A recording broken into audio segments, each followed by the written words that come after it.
Hello again, football fans. Welcome to week 4 of Friday Night Varsity Flashback. I know it's going pretty quick. We got to a lot of games this week. We got to Q Foundation at Hoggard, Wallace Rose Hill at East Duplin, Topsail at Ashley. We'll get to all those games in just a little bit. But Dan, let's get started with you, and let's get started at Laney. The wildest game of the night, easily, folks.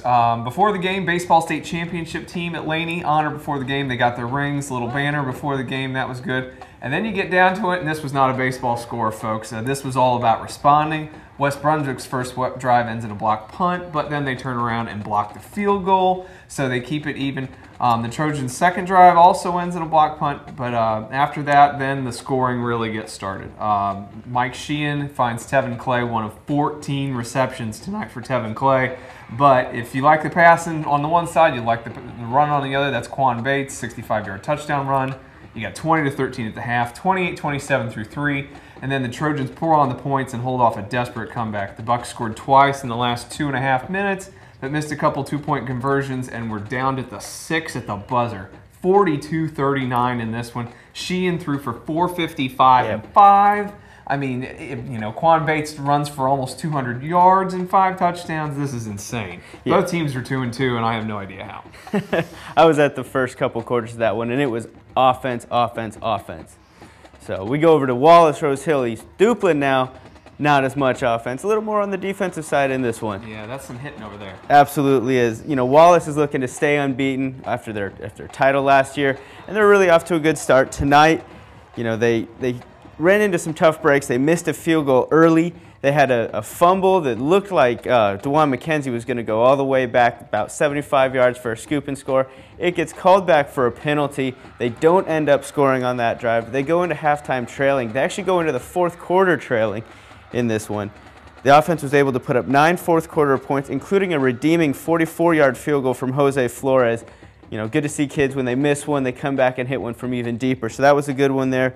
The Bulldogs go into Beulahville, win 16-10. They improve to 3-0 on the year. That's a good win for them. Flores is a tough kicker, man. Absolutely.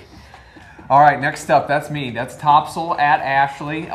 Early on, Pirates jump out to 2 touchdowns in the first half, and they got a big lead. 59-yard bomb to Will Thomas from Sam Hess, and then a little short run from Ryan Floyd for from 3 yards out. That gets them the 2-touchdown lead, but then Ashley's defense digs in.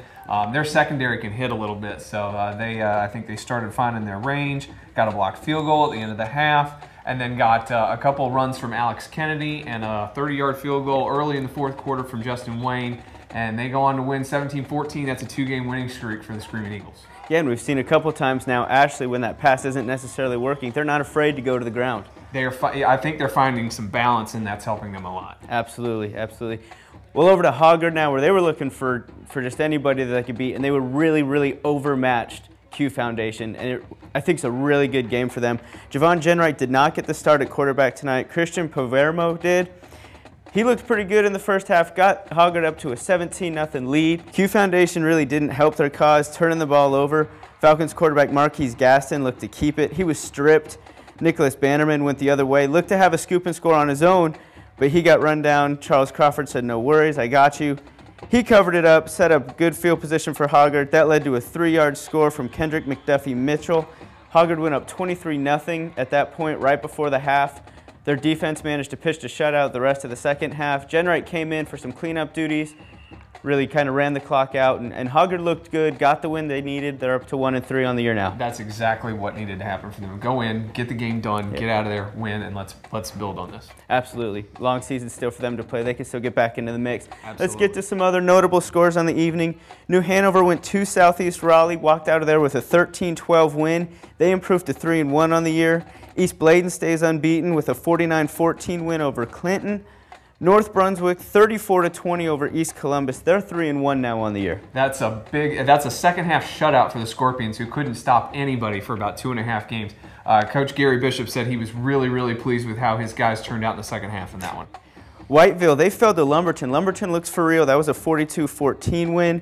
South Brunswick and Terrell Stanley, they go to 4-0 with a 40-10 win. Pender stays unbeaten with a 38-8 win, and Trask wins 34-12 over West Columbus. A lot of good scores tonight. Dan, give me one key thing that stood out for you tonight. One key thing, and it was the last score you talked about, Trask beating West Columbus. That was a big game. It was expected to be tight, and Trask stomped on him. Coach Glenn Sellers said afterward that his offensive line is a bunch of young kids, and he had no idea how they were going to respond this year, and he's really, really happy with things. If they can keep playing well, they'll bug Pender and Wallace and James Keenan in the Tri-County Conference in a couple of weeks. That Tri-County is one of the toughest conferences right now, record-wise. Well, that's it for us this week, Week 4. Tune in on Wednesday as we preview Week 5 games. Come back again next Friday for Friday Night Varsity Flashback Week 5. For Week 4, this is Aaron Schoonmaker with Dan Spears. Always be sure to tune in to StarNewsVarsity.com.